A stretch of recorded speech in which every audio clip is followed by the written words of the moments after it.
മംഗളശ്ലോകം എന്തിനാ ചൊല്ലുന്നേ? മംഗളം വിഘ്ന വിനാശനത്തിനായിട്ടാണ് മംഗളം. വിനാശനത്തിനായിട്ട്. Okay. വിഘ്നത്തിന്റെ വിനാശകനാണ് മംഗളം. മംഗളം എന്ത് ചെയ്യും? വിഘ്നത നശിപ്പിക്കും. അപ്പൊ വിഘ്നം ഇല്ലെങ്കിലോ? വിഘ്നമില്ല. അപ്പൊ മംഗളം എന്ത് ചെയ്യും? മംഗളം പ്രത്യേകിച്ച് ഒന്നും ചെയ്യാൻ പോകുന്നില്ല. മംഗളത്തിന്റെ ഉദ്ദേശം വിഘ്ന ധ്വംസമാണ്. Okay. അപ്പം മംഗളം ചെയ്താൽ വിഘ്നത്തിന്റെ നാശം ഉണ്ടാവും. വിഘ്നനാശം വഴി ഗ്രന്ഥസമാപ്തി ഉണ്ടാവും. ഇതാണ് ഉദ്ദേശിച്ചത്. ഗ്രന്ഥം മാത്രമല്ല കേട്ടോ, ഏത് കാര്യം ഉദ്ദേശിച്ചാണോ മംഗളം ചെയ്യുന്നത് ആ കാര്യത്തിന്റെ സമാപ്തി, നിർവിഘ്ന സമാപ്തി, വിഘ്നമില്ലാതെ കാര്യം സമാപിക്കാൻ വേണ്ടിയാണ് ഈ മംഗളം നടത്തുന്നത്.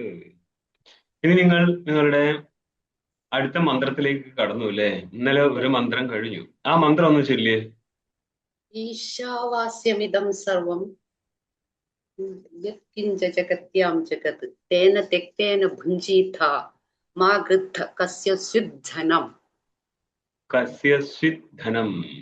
കസ്യസ്വിദ് എന്നുള്ള കസ്യച്ചിത് എന്ന് നോക്കാം. എന്നിട്ട് ആക്ഷേപാർത്ഥത്തിൽ വന്നു അത്. കസ്യച്ചിത് ധനം ന കസ്യച്ചിത്, ധനം ആരുടേതുമല്ല. രണ്ടർത്ഥം കിട്ടിയില്ലേ? ഈ രണ്ടർത്ഥമാണ് ഭാഷ്യകാരന്റെ അർത്ഥം. അതാണ് മുഖ്യാർത്ഥം. ആ ഒരർത്ഥത്തെ സ്പഷ്ടീകരിക്കാൻ വേണ്ടിയിട്ട് ടിപ്പണിയിലൂടെ കൊണ്ടുപോയി എന്നേ ഉള്ളൂ. ഈ സന്യാസം വിധിച്ചത് ജ്ഞാനത്തിന് വേണ്ടിയാണോ അല്ല ജ്ഞാനിക്കുള്ള സന്യാസമാണോ? അതായത് ഇവിടെയുള്ള ഒരു ചോദ്യം കൂടി, ഇവിടെയുള്ള ശബ്ദജന്യമായിരിക്കുന്ന ജ്ഞാനം പരോക്ഷമാണോ അപരോക്ഷമാണോ?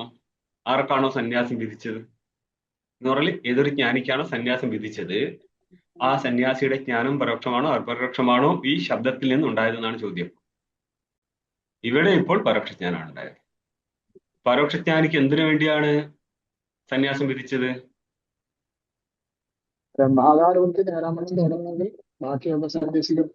ആ ബ്രഹ്മാകാര വൃത്തിയിൽ നിരന്തരം നിലനിൽക്കണമെങ്കിൽ, നിലനിന്ന് അതുവഴി അപരോക്ഷതയിൽ എത്തണമെങ്കിൽ സന്യാസം ആവശ്യമാണ് എന്നുള്ളത് കൊണ്ടാണ് സന്യാസം വിധിച്ചത്. നിങ്ങൾക്ക് ഇതിന്റെ ബാക്കി മാണ്ഡവ്യത്തിലൊക്കെ കാണാം. ജഗത്തിന്റെ പ്രാതിഭാസികത്തെയും മാണ്ഡവ്യത്തിൽ മാനിക്കത്തുള്ളൂ. ठीक ആ പ്രാതിഭാസികതയും നഷ്ടപ്പെട്ടും കൊണ്ട് ജഗത്തില്ല, അധിഷ്ഠാനമേ ഉള്ളൂ എന്നുള്ളതിനൊക്കെ വേണ്ടിയാണ് വിധിച്ചുകളെ. അപ്പോൾ ഇനി അടുത്ത മന്ത്രത്തിന് തുടങ്ങുകയാണ്. 11ാമത്തെ പേജിൽ ടീക്ക നോക്ക്. ആദ്യ മന്ത്രസ്യ പൂർവാർദ്ധന. ഒരു മന്ത്രത്തിന് എത്ര അർത്ഥം ഉണ്ടാവും? എത്ര പാദം ഉണ്ടാവും? 4 പാദം. 4 പാദം. എത്ര അർത്ഥം?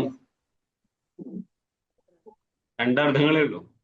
2 അർത്ഥങ്ങളിലൂടെ 4 പാദങ്ങൾ. ചില സ്ഥലത്ത് 3 പാദങ്ങളായിട്ട് ഒന്ന് പോകാറുണ്ട് കേട്ടോ. ആദ്യ മന്ത്രസ്യ പൂർവാർദ്ധന. അപ്പൊ എത്ര പാദം വന്നു? 2 പാദം. തത്വോപദേശ കൃതസ്. തത്വത്തിന്റെ ഉപദേശം ചെയ്യപ്പെട്ടിരിക്കുന്നു. തത്വമാരാ? ആത്മാ. ആത്മാവിന്റെ ഉപദേശം എന്താ അവിടെ ചെയ്തത്? ഈ ജഗത്ത് മൊത്തം ആത്മസ്വരൂപമാകുന്നു എന്ന് പറഞ്ഞാല് ജഗത്ത് മൊത്തം നീയാകുന്ന ആത്മസ്വരൂപമാകുന്നു. ഇത് കേട്ട് കഴിഞ്ഞാൽ കേട്ടവൻ എന്ത് ബോധം ഉണ്ടാവും? ഞാൻ മാത്രമാവുന്ന ആത്മസ്വരൂപമാണ് ഈ ജഗത്ത്. ഇതിന് വിശദീകരിച്ച് എന്തർത്ഥം കിട്ടും? എന്നിൽ കൽപ്പിതം, ഞാനായിരിക്കുന്ന പരമാത്മാവിൽ കൽപ്പിതം മാത്രമാണ് ജഗത്ത്, അതിനാൽ ഞാൻ മാത്രമേ ഉള്ളൂ. ഈ ഒരു ജ്ഞാനത്തിൽ നിൽക്കാൻ വേണ്ടി സന്യാസത്തെയും വിധിച്ചു. ഇനി നിരന്തരമായിരിക്കുന്ന ഞാനായിരിക്കുന്ന ഇങ്ങനെ അന്വേഷിച്ച പോരട്ടോ, തീർന്നിട്ടൊന്നും ഇല്ലത്. ഇതിൽ ഇനി നിങ്ങൾ സ്റ്റെപ്പ് നിധിധ്യാസനത്തിലേക്ക് ഒന്ന് വിചിന്തനം ചെയ്താൽ നിങ്ങൾക്ക് ആദ്യം അനുഭവപ്പെടുന്ന പ്രശ്നം, അതായത് കുറെ പ്രശ്നത്തിൽ വഞ്ചു അനന്തരം നമുക്ക് നോക്കാം. ഇവിടെ ഇല്ലെങ്കിൽ പോലും നമ്മൾ ആരംഭത്തിൽ നമ്മൾ പരിശീലിച്ചത് കണ്ണുകൂട്ടിയുള്ള ധ്യാനമാണ് അല്ലെ? ഗീതയിൽ പറയുന്നത് സംപ്രേക്ഷ നാസികാഗ്രം ദിശശ്ച അനവലോക എന്ന. സ്വന്തം നാസികാഗ്രത്തെ നോക്കുകയും വേണം, ദിക്കിനെ നോക്കാനും പാടില്ല. പക്ഷേ സ്വന്തം നാസികയുടെ അഗ്രം ഒരു ദിക്കിലല്ലേ ഉള്ളത്. അപ്പൊ ദിക്കിനെ നോക്കാൻ പാടില്ല, നാസികാഗ്രം നോക്കണം എന്ന് പറയേണ്ട അർത്ഥം എന്താ? നോക്കണം എന്ന് പറഞ്ഞതുകൊണ്ട് കണ്ണടച്ചിട്ടല്ല. ദിക്കിനെ നോക്കാൻ പാടില്ല എന്ന് പറഞ്ഞതുകൊണ്ട് ഒരു സ്ഥലത്തേക്ക് അത് പോയിന്റ് ആവുന്നില്ല. എന്ന് പറഞ്ഞാൽ കണ്ണ് തുറന്നിട്ടാണ് ഇവിടെ ഇപ്പോൾ നിധിധ്യാസനം വരുന്നത്. കണ്ണടച്ചു കഴിഞ്ഞാൽ ഇന്ദ്രിയങ്ങളുടെ ശക്തമായ ഇന്ദ്രിയമാണ് കണ്ണ്, വിഷയഗ്രഹണത്തിൽ. അത് വിഷയം ഗ്രഹിച്ചുകൊണ്ടിരിക്കുന്നിടത്ത് നിന്ന് മാറ്റാൻ കണ്ണടച്ചാൽ ശരിയാണ്. അതപ്പോൾ കൂടുതൽ മനസ്സിനെ ഒരു വിഷയത്തിലേക്ക് കേന്ദ്രീകരിക്കാൻ പറ്റും. നിങ്ങൾക്ക് കണ്ണ് തുറന്നുകൊണ്ട് തന്നെ വിഷയത്തെ, അതായത് ബ്രഹ്മത്തെക്കുറിച്ച് ചിന്തിക്കുക എന്ന് പറഞ്ഞാൽ കുറച്ച് കൂടുതൽ കഠിനമായി മാറുന്നുണ്ട്. പക്ഷേ നമ്മുടെ ദൈനംദിന ജീവിതത്തിൽ വന്നു ചേരുന്ന പല പ്രശ്നങ്ങളും നമ്മൾ കണ്ണ് തുറന്ന് തന്നെയാണ് ചിന്തിച്ച് ഡീൽ ചെയ്യാറ് അല്ലേ? എന്തെങ്കിലും അയ്യോ കണ്ണടച്ചിട്ടാണ് എന്ത് ചെയ്യണമെന്ന് ആലോചിക്കാറ് അല്ല. അതിന്റെ അർത്ഥം എന്താ? നമ്മൾക്ക് ആ വിഷയമായിട്ട് അത്രയും സംബന്ധം ഉള്ളത് കൊണ്ടാണ് കണ്ണ് തുറന്നിട്ട് നമ്മൾക്ക് അതിനെ കൈകാര്യം ചെയ്യാൻ പറ്റുന്നത്.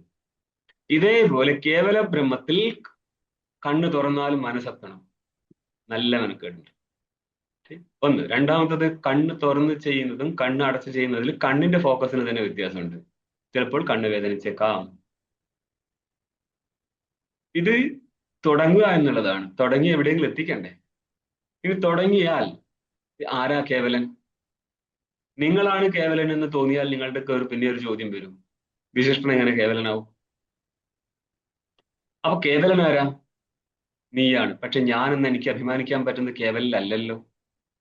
അന്നപ്പോൾ ഇതിൽ നിന്ന് വിലക്ഷണമായിരിക്കുന്ന ഒരു കേവലൻ എനിക്ക് അറിയണം. അറിഞ്ഞു കഴിഞ്ഞാൽ പിന്നെ ധ്യാനത്തിന്റെ ആവശ്യമില്ലല്ലോ, കഴിഞ്ഞില്ലേ? അപ്പൊ നിങ്ങൾ അറിഞ്ഞിട്ടില്ല എന്നൊരു കേവലനെ അപരോക്ഷീകരിക്കാൻ പറ്റിയിട്ടില്ല. ശാസ്ത്രത്തിൽ നിന്ന് എത്രമാത്രം നിങ്ങൾക്ക് കേവലന്റെ അറിവുണ്ടോ അതിൽ മനസ്സിരുത്തുക എന്നുള്ളതാണ് നിധ്യാസന സ്ഥലം. അവിടെ വ്യക്തിയായിട്ട് ഭിന്നമായി മാറും. എത്രമാത്രം ബുദ്ധിക്ക് സാമർഥ്യം ഉണ്ടോ അത് വെച്ചിട്ടാണ് ഈ ശബ്ദത്തിൽ നിന്ന് കേവലനെ നമ്മൾ മനസ്സിലാക്കിയെടുക്കുന്നത്. അതുകൊണ്ടാണ് ഇത് വളരെ റിസ്ക് എന്ന് പറയുന്നത്. ഇപ്പൊ മനസ്സിലായോ ധ്യാനവും നിധിധ്യാസനവും എങ്ങനെ മാറിപ്പോയി? അന്നപ്പോൾ ഇത് പഠിച്ചിട്ട് ഇനിയും ധ്യാനിക്കണം എന്ന് പറയുന്നവന് എന്തെങ്കിലും അറിവുണ്ടോ ഇതിനെക്കുറിച്ച്? എങ്ങനെയാണ് വിചാരഗതി പോകുന്നത്? ഒരറിവില്ല. എസ്പെഷ്യലി നിങ്ങളുടെ കേരളത്തിലെ പല ഗ്രന്ഥങ്ങളും ഉപാസനയെ കൂട്ടിപ്പിടിച്ചിട്ടുള്ള വേദാന്തമാണ്. അത് ശുദ്ധ വേദാന്തമേ അല്ല, ശാങ്കര വേദാന്തമല്ല. ശാങ്കര വേദാന്തത്തിൽ ഉപാസനയല്ല മാർഗം. ഉപാസന പറഞ്ഞിട്ടുണ്ടോ വെച്ചാൽ ഉണ്ട്. അതാർക്കാ? ബുദ്ധി സാമർഥ്യമില്ലാത്ത ആൾക്ക്, സന്യാസിക്കും എല്ലാവർക്കും വേണ്ടി തന്നെയാണ് പറഞ്ഞത്. ഓക്കെ, എല്ലാവർക്കും എന്ന് പറയാൻ പറ്റത്തില്ല. ഉപകുർബാനന് അങ്ങനത്തെ ഒരു കർമ്മ ഉപാസനയൊന്നുമില്ല. ഉപകുർബാനൻ പഠിക്കാൻ പോയതാണ്, അതിനെ ഒഴിവാക്കിയിട്ടേ ഉള്ളൂ. ത്രയോ ധർമ്മസ്കന്ധ ബ്രഹ്മസംസ്തു അമൃതത്വമേതി എന്നുള്ള ഛാന്തോക്യ ഉപനിഷത്തിന്റെ 1-ാം അധ്യായം കണ്ടു കഴിഞ്ഞാൽ കാര്യം മനസ്സിലാവും. 1-ാം അധ്യായത്തിൽ ഉപാസനയാണ്, പക്ഷേ ഇടയ്ക്ക് കയറിയിട്ട് ഒന്നാമത്തെ അധ്യായം തോന്നുന്നു രണ്ടിലെ ഒരു വളരെ നല്ല വേദാന്തം കയറി വരും. ഉപാസന ചെയ്യുന്നതില് ഉപാസനയുടെ എക്സ്ട്രീം ആണ് അഹങ്കാര ഉപാസന. അഹം എന്ന് പറഞ്ഞാൽ ഞാൻ, അഹംത്വനെ ഗ്രഹിക്കുന്നതുകൊണ്ടാണ് അഹംഗ്രഹം എന്ന് പറയുന്നത്. ഞാനാണ് ആ ദേവത. നിങ്ങളുടെ ഇഷ്ടദേവത ആരാണോ അത് ഞാനാണെന്നുള്ള രീതിയിൽ ഉപാസിക്കുന്നതാണ് ഉപാസനയുടെ കൊടുമുടി. ഇത് ചെയ്യാൻ ഇന്നത്തെ ഉപാസകന് പറ്റുമോ ഇല്ലയോ എന്നുള്ളത് വേറെ കാര്യം. അത്രയും സാമർഥ്യം വേദാന്ത അഭ്യാസം നടക്കുന്നതിന് സാമാന്യമായിട്ടുള്ളതാണ്. അതിൽ വലിയ കാര്യമൊന്നുമില്ല. അതുകൊണ്ടെങ്കിലല്ലേ സ്റ്റെപ്പ് അടുത്തത് കയറാൻ പറ്റത്തുള്ളൂ. പണ്ട് ചെയ്ത് ശീലമുള്ളത് കൊണ്ട് മാത്രമാണ് ഇത് ഇത്രയും ആസാനിയായിട്ട് അതിനെ കൊണ്ട് പറ്റുന്നത്. അങ്ങനെ ഇരിക്കുന്ന ശേഷം പിന്നെ നിങ്ങൾ ആലോചിക്കുക, ആ ദേവത എന്തായിരിക്കും ചിന്തിച്ചുകൊണ്ടിരിക്കുന്നത്? അവൻ തന്റെ സ്വരൂപത്തിലാണ്. അപ്പോൾ അവന്റെ സ്വരൂപം തന്റെ സ്വരൂപം തമ്മിൽ വ്യത്യാസമുണ്ടോ? ഇല്ല. അതുകൊണ്ട് ഒരു സ്റ്റെപ്പ് അഹങ്കാര ഉപാസനയിലൂടെ വേണം നിങ്ങൾക്ക് കേവല ബ്രഹ്മത്തിലേക്ക് ചിത്തത്തെ മാറ്റാം. അങ്ങനെ ചെയ്യാം. പിന്നെ കുറച്ചു കാലം കഴിഞ്ഞ് ശീലിച്ചു കഴിഞ്ഞാൽ ആദ്യത്തെ ഉപാസന സൈഡ് മാറ്റുക. നേരിട്ട് നിങ്ങൾക്ക് വിചാരജന്യമായിരിക്കുന്ന ബോധം നിധിധ്യാസന സ്ഥലത്ത് കേവലിൽ ഇരുത്താൻ പറ്റും. ഇത് ചെയ്യുന്ന ആൾക്കാർ ജാഗ്രതയിലും അധ്യയനവും അതേപോലെ മന്ത്രവും പ്രാണായാമൊക്കെ ഇതിന് അനുകൂലമായി നിൽക്കുന്നുണ്ട്. നമ്മൾ ജാഗ്രത കാലത്ത് വ്യവഹരിച്ച സാധനമാണ് സ്വപ്നത്തിൽ ദൃഢമായിട്ട് കാണാൻ പറ്റുന്നത്. അതിന്റെ അർത്ഥം എന്താ? അതിൽ നിന്ന് സംസ്കാരം ജനിച്ചിട്ടുണ്ട്. ഇതേപോലെ ജാഗ്രതയിലും ഇതുമായിട്ട് നടക്കുന്ന ആൾക്കാർക്ക് മാത്രമേ ഉപാസന, രാവിലെയാണ് ഉച്ചയാണ് വൈകുന്നേരം നിങ്ങൾക്ക് എപ്പോഴാണ് സമയമുള്ളത് അപ്പോഴും നിങ്ങൾ ഇരുന്ന് നിധിധ്യാസനം ചെയ്യുന്ന നേരം അവിടെ ചിത്തം വിഷയത്തിൽ ഇരിക്കണമെങ്കിൽ ചിത്തവൃത്തി ജാഗ്രതയിലും സമാനമായിട്ട് ഓടണം. അല്ലെങ്കിൽ വെറുതെയെങ്കിലും ഒരു ഷോനിരിക്കാന്ന് മാത്രം. അത് ബുദ്ധി പതിയത്തില്ല. പതിയാതെ എന്നല്ല കേട്ടോ, പതിയും. പക്ഷെ അതിന് കൂടുതൽ വഴക്കം കിട്ടണമെങ്കിൽ എപ്പോഴും മനസ്സിൽ ഈ ഒരു ആകാരത്തെ കൊണ്ടുപോകുക. പിന്നെ നിങ്ങൾക്ക് എന്താ ഇവിടെ പറഞ്ഞത്? താനാണ് കേവല ബ്രഹ്മം എന്നുള്ള ചിന്തനം നടത്തുക എന്നല്ലേ? ഇത് ഇങ്ങനെ ഒരു ടൈം ബൗണ്ട് ആയിട്ടൊന്നും നല്ലത്. പിന്നെ ചിത്തത്തിന് എപ്പോഴും ഇൻസ്ട്രക്ഷൻ കൊടുത്തുകൊണ്ടിരിക്കുകയാണ്, താൻ ഈ ശരീരപരിചരണോ, ഈ ശരീരമോ ബ്രഹ്മത്തില്ല, ഈ കാണുന്നവരോ ഇല്ല, നീയാവുന്ന കേവലൻ മാത്രമേ ഉള്ളൂ എന്ന് തനിക്ക് തന്നെ താൻ നിർദ്ദേശം കൊടുത്തുകൊണ്ടിരിക്കുക എന്നുള്ളതാണ് ഇതിലെ മുഖ്യ കർത്തവ്യം. അങ്ങനെയാണെങ്കിൽ പിന്നെ നിധിധ്യാസനം കൂടുതൽ സ്പഷ്ടമായി സമ്പന്നമാകും. ഓക്കെയാ? ആദ്യ മന്ത്രസ്യ പൂർവാർദ്ധന, 1-ാം മന്ത്രത്തിന്റെ പൂർവാർദ്ധം കൊണ്ട് തത്വോപദേശ കൃത, തത്വത്തിന്റെ ബ്രഹ്മതത്വത്തിന്റെ ഉപദേശം ചെയ്യപ്പെട്ടിരിക്കുന്നു.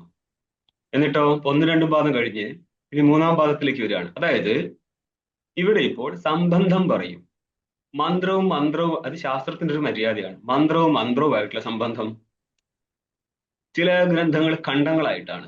ചാന്തോക്യം ഖണ്ഡമാണ്, അധ്യായം ഖണ്ഡം മന്ത്രം എന്ന് പറഞ്ഞ. അപ്പൊ ഖണ്ഡവുമായിട്ടുള്ള സംബന്ധം. ചിലത് ബ്രാഹ്മണങ്ങളായിരിക്കും, ബ്രാഹ്മണവുമായിട്ടുള്ള സംബന്ധം. ചിലത് വല്ലിയായിരിക്കും, വല്ലി ടു വല്ലി സംബന്ധം. ഇങ്ങനെയൊക്കെ അവതരിപ്പിക്കും. അത് കഴിഞ്ഞാലോ അധ്യായത്തിൽ നിന്ന് അധ്യായത്തിലേക്കുള്ള സംബന്ധം, പൂർവ കാണ്ഡവുമായിട്ട് ഈ കാണ്ഡത്തിനുള്ള സംബന്ധം എന്നിങ്ങനെ സംബന്ധം പറയും. ഇത് സംബന്ധശധികാരിച്ച എന്നുള്ളതിൽ പെട്ടതല്ലത്. സപ്രസംഗ ഉപോദ്ഘാതോ ഹേതുതാവസരസ്ഥത നിർവാഹകൈക്യം കാര്യൈക്യം ഷോഡാ സംഗതിരിഷ്യതേ എന്ന് ന്യായസിദ്ധാന്ത മുക്താവലിയുടെ ടീക്കയിൽ കാണാം. 6 വിധത്തിലുള്ള സംഗതിയുണ്ട്. സംഗതി എന്ന് പറഞ്ഞ സംബന്ധം. ഇത് അവതരിപ്പിക്കും ഒട്ടുമിക്ക സ്ഥലത്തും. അതുകൊണ്ട് ഇതിന്റെ ആദ്യ പടിയാണ് ഇവിടെ കാണിക്കുന്നത്. എന്ത്? തൃതീയ പാദേന അപരിപക്വ ജ്ഞാനസ്യ, അപരിപക്വം ജ്ഞാനം ഇസ്യസ്യ അപരിപക്വ ജ്ഞാന തസ്യ അപരിപക്വ ജ്ഞാനസ്യ എന്നാട്ട് വന്നത്. അപരിപക്വ ജ്ഞാനമുള്ളവന്, പരിപക്വമായ ജ്ഞാനമില്ലാത്തവന്. ഇവിടെ ഇപ്പോൾ ഒന്നാമത്തെ മന്ത്രത്തിലൂടെ പറയപ്പെട്ടിരിക്കുന്ന പരിപക്വമായ ജ്ഞാനമില്ലാത്തവൻ ആരാ? ആരുദ്ദേശിച്ചിട്ടാണ് ഒന്നാം മന്ത്രം വന്നത്? ആരാണ് അവിടുത്തെ അപരിപക്വ ജ്ഞാനി? സന്യാസി. സന്യാസിയാണ്. സന്യാസം വിധിക്കാൻ വേണ്ടി പോവുകയാണ്. അവൻ അവിടെ അപരിപക്വ ജ്ഞാനനാണ്. ആ സന്യാസിയാണ് അപരിപക്വ ജ്ഞാനഹ തസ്യ അപരിപക്വ ജ്ഞാനസ്യ സന്യാസിനഹ എന്ന് ഉന്നയിക്കുക. മൂന്നാമത്തെ പാദത്തിലൂടെ പറഞ്ഞ എന്താ? മാ ഗൃധ അല്ല, അത് 4-ാം പാദമാണ്. അതിനു മുന്നേ തേന തെക്തേന പുഞ്ചിത, അതുകൊണ്ട് ത്യാഗത്തിലൂടെ ആത്മാവിന് പരിപാലനം നടത്തൂ. അവിടുത്തെ ആത്മാവിന്റെ പരിപാലനം ഉദ്ദേശം എന്താണ്? എങ്ങനെയാണ് ഇവിടുത്തെ പാലനം? ആത്മാവിനെ പരിപാലിക്കാൻ പറഞ്ഞു. ആത്മാവിന്റെ പരിപാലനം കൊണ്ട് ഉദ്ദേശിച്ചത് എന്താണ്? പാലയേഥ എവിടെയാ കയറി വന്നേ? പുഞ്ചിത പാലയേഥാഹ 10-ാമത്തെ പങ്ക്തിയിലാണ് വന്നത്. അതിന്റെ ടീക്ക് ഒന്ന് വായിച്ചേ, 1-ാം പങ്ക്തി ടീക്ക.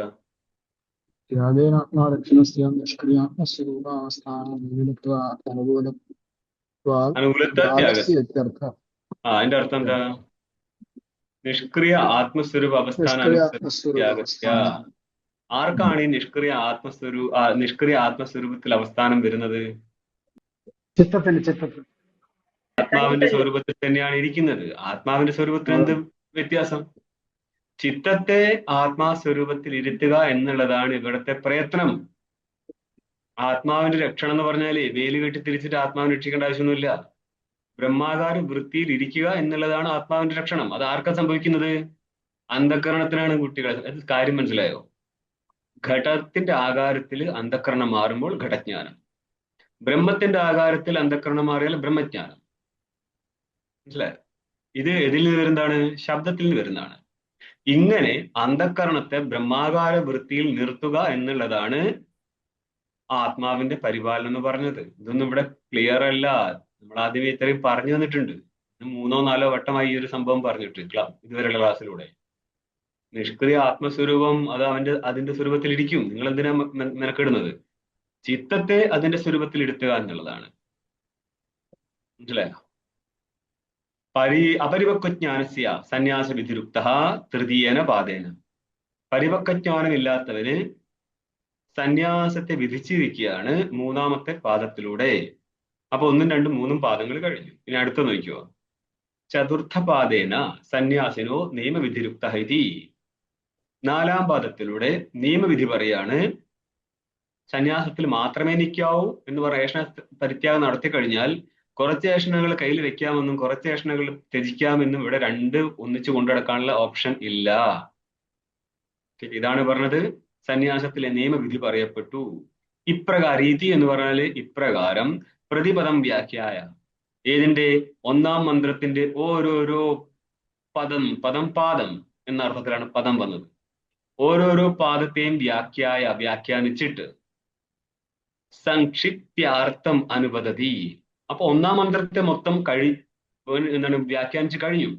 പക്ഷേ ഇവിടെ 2-ാം മന്ത്രം വ്യാഖ്യാനിക്കുമ്പോൾ ആ കാര്യത്തെ ഒന്ന് സംക്ഷേപിച്ചിട്ട് ഇവിടെ അനുവാദം നടത്തുന്നുണ്ട്. മുമ്പ് പറഞ്ഞതിനെ വീണ്ടും പറയുമ്പോൾ എന്ത് പറയും? അനുവാദം. അതൊരു ഗ്രന്ഥത്തിൽ തന്നെ വന്നാലും അനുവാദം എന്നാണ് അതിന്റെ അർത്ഥം. അപ്പോൾ ഈ കഴിഞ്ഞ കാര്യങ്ങളെ സംക്ഷേപിച്ചുകൊണ്ട് അർത്ഥം അനുവദതി, ശബ്ദം മൊത്തമില്ല, അർത്ഥത്തെ മാത്രം അനുവാദം നടത്തുകയാണ്. എന്തിനു വേണ്ടിയാണ് ഇപ്രകാരം അനുവാദം നടത്തുന്നത്? അനുവാദത്തിന് എന്താർത്ഥം? അനുവാദ ശബ്ദത്തിന് എന്താർത്ഥം? പറഞ്ഞ കാര്യങ്ങളെ വീണ്ടും പറയുമ്പോൾ അതിന് അനുവാദം. പുനരാഖ്യാനം നടത്തുന്നതിനാണ് അനുവാദം എന്ന് പറയുന്നത്. അനുവാദ സ്ഥലം പ്രമാണമാവുമോ? ഇല്ല. എന്തുകൊണ്ടാ? യാഥാർത്ഥ കഥനത്വാദ് പ്രമാണത്തിൽ ലക്ഷണം ഇല്ലാത്തത് കൊണ്ട് തന്നെ. അപ്പൊ പ്രമാണത്തിൽ ലക്ഷണം എന്താ? പ്രമേയിലിരിക്കുന്ന പ്രമാണത്വമാണ് ചോദിക്കുന്നത്. അനധികത അബാധിതാർത്ഥ വിഷയകം ജ്ഞാനം അനധികത അബാധിതാർത്ഥ വിഷയക ജ്ഞാനത്വം പ്രാമാണ്യം. അപ്പോൾ ഉത്തരഗ്രന്ഥസ്യ സംക്ഷിപ്യ അർത്ഥം അനുവദതി, സംക്ഷേപിച്ചും കൊണ്ട് ആ കഴിഞ്ഞ കാര്യത്തെ അനുവാദം നടത്തുകയാണ്. എന്തിനു വേണ്ടിയിട്ട്? ഉത്തരസ്യ സംബന്ധ അഭിധിസ്യ, അഭിധാതും ഇച്ഛ, അഭിധാനം എന്ന് പറയുന്ന കഥനം, അഭിധാതും പറയാനായിട്ടുള്ള ഇച്ഛയാണ് നമ്മൾ അഭിധിസ എന്ന് പറയുന്നത്.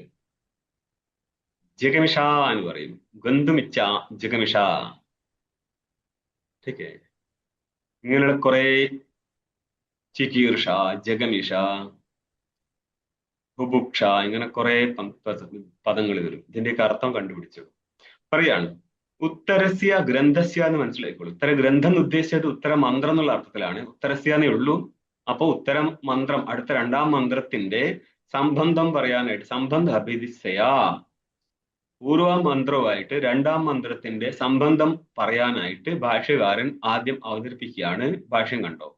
മന്ത്രം തുടങ്ങിയിട്ടില്ല, അതിന്റെ ശൈലി കണ്ടോ? ആദ്യം ടീക്കയിലേക്ക് ഇറങ്ങി, ടീക്കയിൽ നിന്ന് ഭാഷ്യത്തിലേക്ക് പോയി, ഇനി ഭാഷ്യം കുറച്ചു ദൂരം പോയിട്ട് നമ്മൾ മന്ത്രത്തിലേക്ക് പോകും. ഏവം, ഏവം എന്ന് പറഞ്ഞാൽ ഇപ്രകാരം. ടിപ്പണി നോക്കിയേ. അപരിപക്വ ജ്ഞാനസ്യ ഇത്യർത്ഥ, പരിപക്വ ജ്ഞാനമില്ലാത്ത സന്യാസിക്ക്. ഇത് ഇവിടെ ഏവത്തിന്റെ അർത്ഥം അല്ല കേട്ടോ, അത് ആത്മവിധ എന്നുള്ള അർത്ഥം. അത് ഏവം ആത്മവിധ. ഈ ആത്മവിധ എന്നുള്ളതിനെ പൊക്കത്തായിരുന്നു 1 എന്നുള്ള ടിപ്പണി സംഖ്യ വേണ്ടിയിരുന്നു. പുത്രാദി ഏഷണാത്രയ സന്യാസേന, പുത്രാദി ഏഷണാത്രയങ്ങളുടെ സന്യാസം വഴി ആത്മജ്ഞാന നിഷ്ഠതയാ ആത്മാ രക്ഷിതവ്യ ഇത്യേഷഃ വേദാർത്ഥഃ. ആത്മജ്ഞാന നിഷ്ഠ നിലനിർത്തണമെങ്കിൽ എന്ത് ചെയ്യണം? നിങ്ങൾ പങ്ക്തി ഏഷണാത്രയ പരിത്യാഗം. ഏഷണാത്രയ പരിത്യാഗത്തിന്റെ അർത്ഥം എന്താ? സന്യാസം.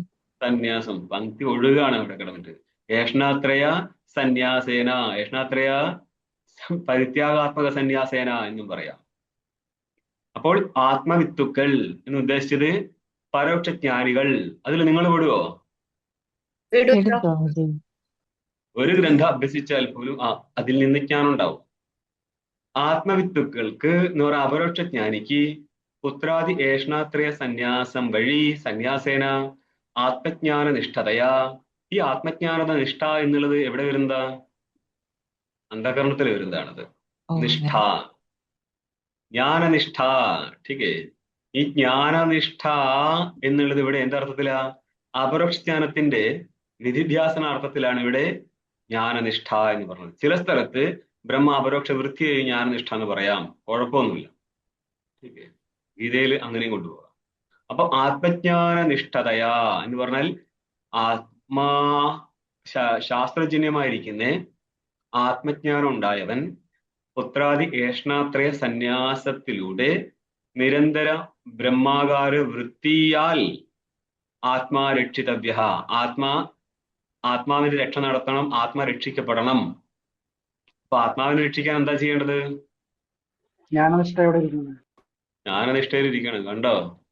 ആത്മജ്ഞാന നിഷ്ഠതയാ ആത്മാ രക്ഷിതവ്യ.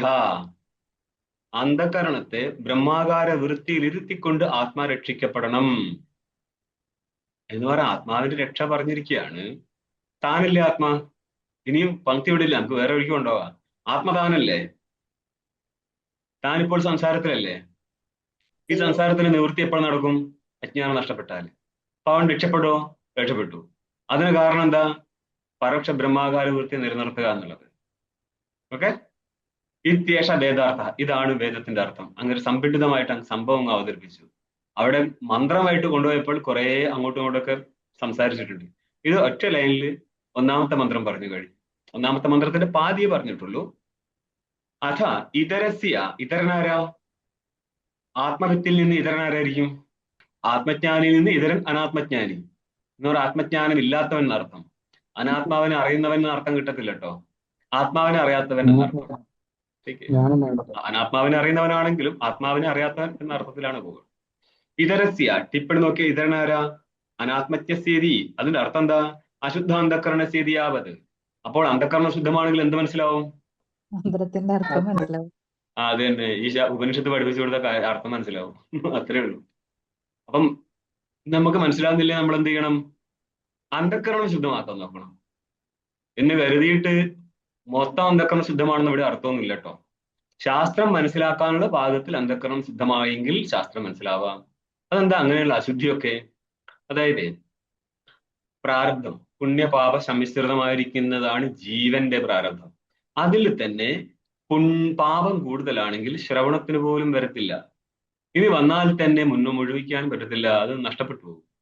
ठीक പ്രതിബന്ധം കൂടുതലുണ്ടെങ്കിൽ നിങ്ങൾക്ക് ശ്രവണം പോലും മുന്നോട്ട് കൊണ്ടുപോകാൻ പറ്റത്തില്ല, ഒന്നും ചെയ്യാൻ പറ്റത്തില്ല.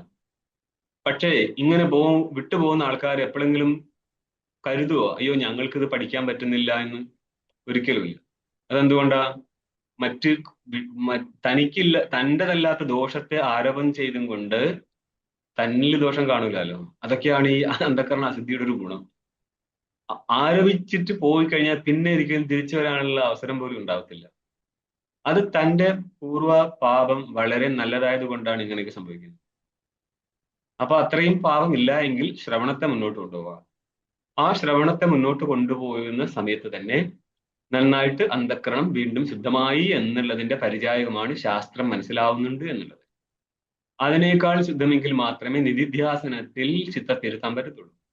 അതിനേക്കാൾ ശുദ്ധമെങ്കിൽ മാത്രമേ അപരോക്ഷതയിലേക്ക് എത്തത്തുള്ളൂ. അപ്പൊ ശാസ്ത്രം പഠിച്ചിട്ട് അപരോക്ഷത്തിലേക്ക് എത്തിയില്ലെങ്കിൽ എന്താണ് പ്രശ്നം? ചിത്തത്തിന് അശുദ്ധി ഉണ്ടെന്നർത്ഥം. അപ്പൊ എന്ത് ചെയ്യണം? ചിത്തത്തിന്റെ അശുദ്ധി മാറാനുള്ള കാര്യങ്ങൾ ചെയ്യണം. തപസ്, അത് പ്രാണായാമാണെങ്കിലും പാപം നഷ്ടപ്പെടുമെന്നാണ് ഉപനിഷത്തിൽ കാണുന്നത്. തപസ് കൊണ്ട് നഷ്ടപ്പെടും, കർമ്മം കൊണ്ട് നഷ്ടപ്പെടും. അതായത് മന്ത്രം ഏതാണെന്നുള്ളത്? പുണ്യന പാപം അപനുരുതി എന്ന മന്ത്രമുണ്ട്.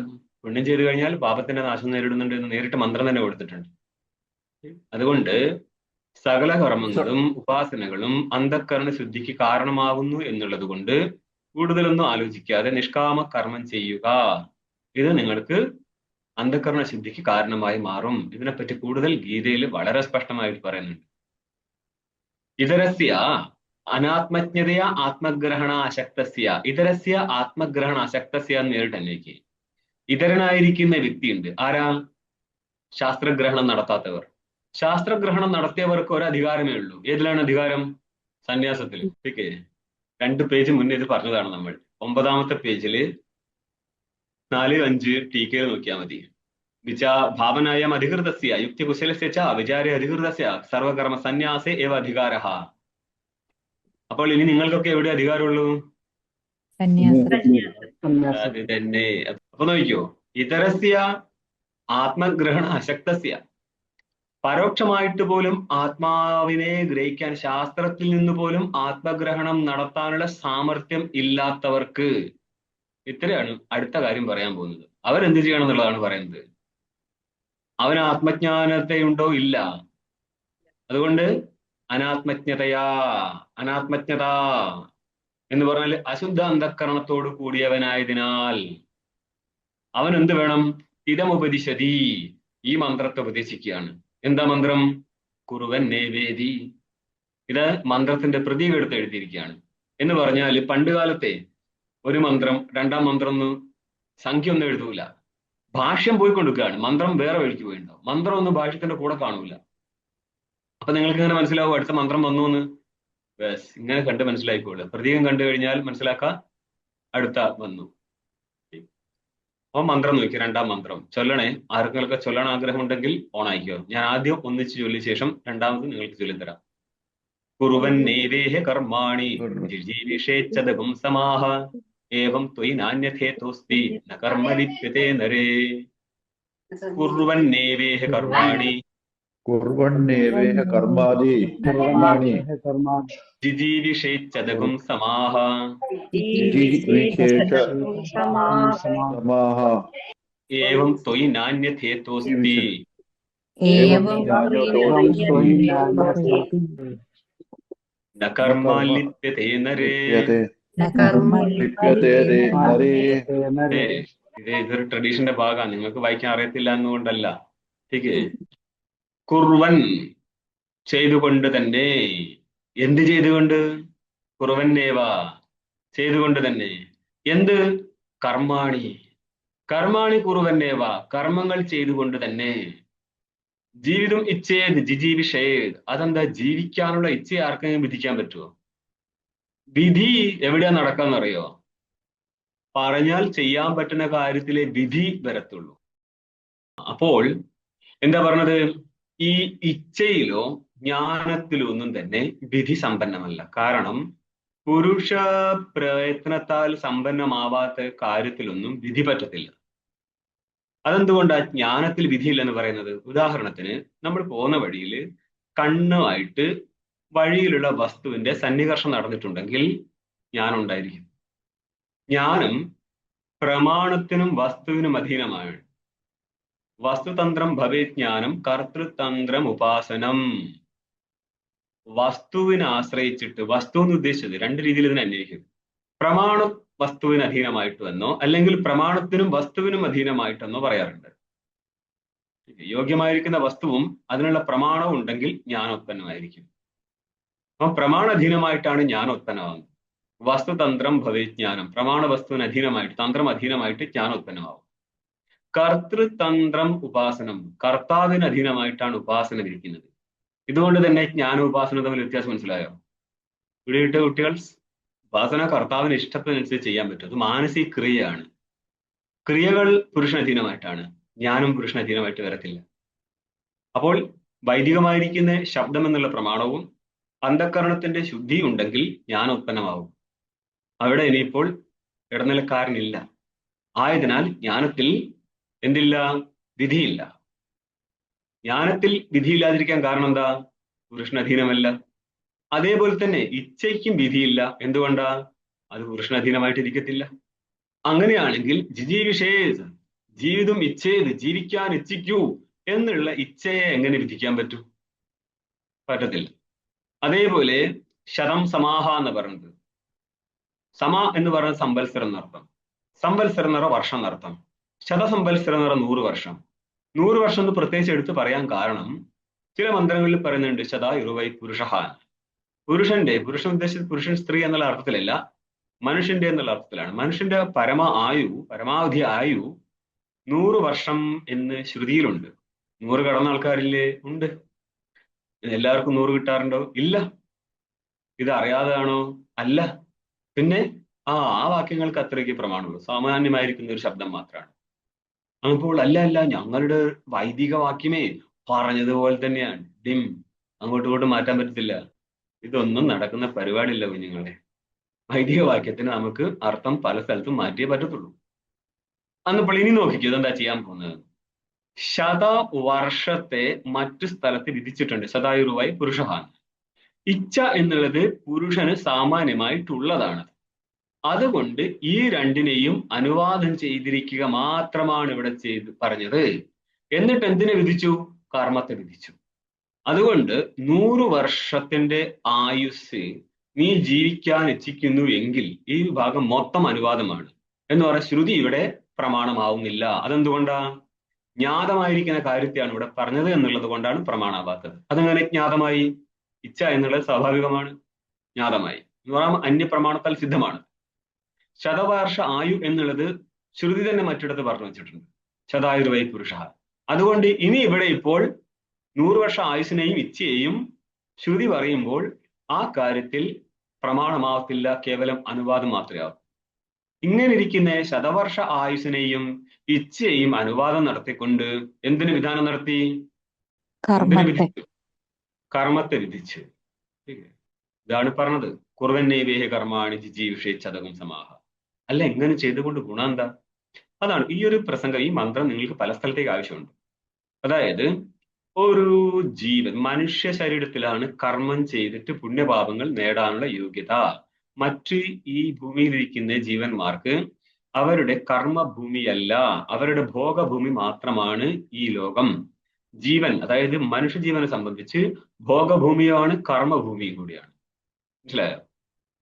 മറ്റുള്ള ജീവന്മാർ അവരുടെ പുണ്യപാപങ്ങൾ ഭോഗിക്കാൻ മാത്രം. അത് ഇന്ദ്രനായാലും ചന്ദ്രനായാലും പട്ടിയായാലും പൂച്ചയായാലും അവരുടെ കർമ്മത്തെ ഭോഗിക്കുക എന്നല്ലാതെ പുതിയൊരു കർമ്മം അവിടെ സമ്പന്നമാവത്തില്ല. പക്ഷെ അതിലെ ചില വ്യത്യാസങ്ങളൊക്കെ കാണാം കേട്ടോ. അതൊക്കെ പോട്ടെ, അതൊന്നും നമ്മളിവിടെ സംസാരിക്കുന്നില്ല, വിട്ടുകളാ. അങ്ങനെയാണെങ്കിൽ, അതായത് ഇവിടെ പറഞ്ഞ രീതിയിൽ നീ കർമ്മം ചെയ്യുകയാണെങ്കിൽ, അതായത് ശാസ്ത്രീയ കർമ്മം അനുഷ്ഠിക്കുകയാണെങ്കിൽ, ശാസ്ത്രീയ കർമ്മം അനുഷ്ഠിക്കുന്നില്ല എങ്കിൽ വന്നു ചേരുന്ന അശാസ്ത്രീയ കർമ്മങ്ങൾ ഉണ്ടല്ലോ, ആ വന്നു ചേർന്ന എന്താ തകരാറ്? അശാസ്ത്രീയ കർമ്മം, അശാസ്ത്രീയ ഉപാസന, അശാസ്ത്രീയ ചിന്തനം, അശാസ്ത്രീയ ഭാഷണം, ഇതെല്ലാം തന്നെ പാപത്തെ ജനിപ്പിക്കും. അപ്പൊ എന്ത് ചെയ്യണം? ഈ ശാസ്ത്രീയമായിരിക്കുന്ന കർമ്മോപാസനകൾ ചെയ്തു കഴിഞ്ഞാൽ നിനക്ക് അശാസ്ത്രീയമായിരിക്കുന്ന കർമ്മോപാസനയായിട്ട് സംബന്ധം ഉണ്ടാവത്തില്ല. ഇല്ലെങ്കിലോ നരകയാതന അനുഭവിക്കേണ്ടി വരത്തില്ല.